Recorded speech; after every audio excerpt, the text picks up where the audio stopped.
एक व्यापारी ने किसी धनी साहूकार से ब्याज पर पैसा उधार ले रखा था, लेकिन व्यापार में नुकसान हो जाने की वजह से वह साहूकार का पैसा लौटा नहीं पा रहा था।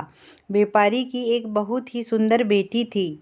साहूकार बड़ा कुटिल था। उसने सोचा कि व्यापारी पैसा तो वापस नहीं कर पा रहा है, तो क्यों ना इसकी परिस्थिति का फायदा उठाया जाए।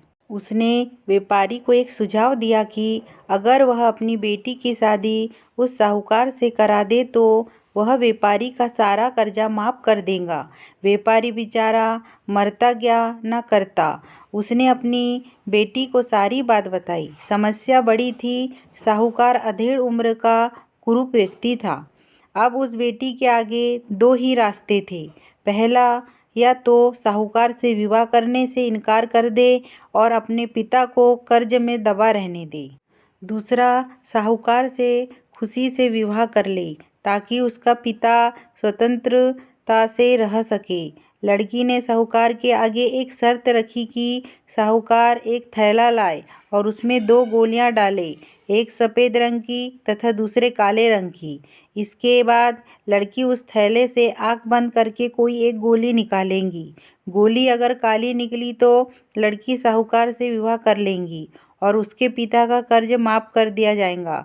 साथ ही अगर गोली सफ़ेद निकली तो भी पिता का कर्ज माफ किया जाएगा, लेकिन लड़की साहूकार से विवाह नहीं करेंगी। साहूकार तुरंत बात मान गया और जल्द ही एक थैला लेकर आ गया। अब वह थैला में गोलियां डाल रहा था तो लड़की ने देखा कि साहूकार ने चालाकी से दोनों गोली काली ही थैली में डाल दी है। अब लड़की परेशान हो गई कि अब वह करे तो क्या करे। साहूकार का भांडा फोड़ भी दे तो वह दूसरी किसी चाल में उसको जरूर फंसाएगा।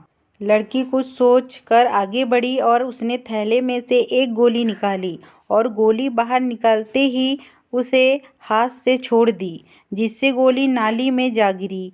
लड़की बोली, माफ करना, गोली मेरे हाथ से छूट गई, लेकिन चिंता की कोई बात नहीं। थैली में अभी दूसरी गोली भी तो होगी, उसे देख लेते हैं।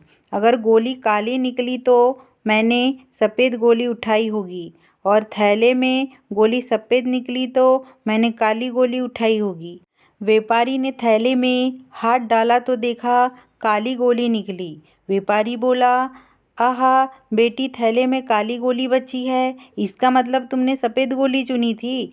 साहूकार बेचारा बोलता भी क्या, अगर बोलता तो चोरी पकड़ी जाती।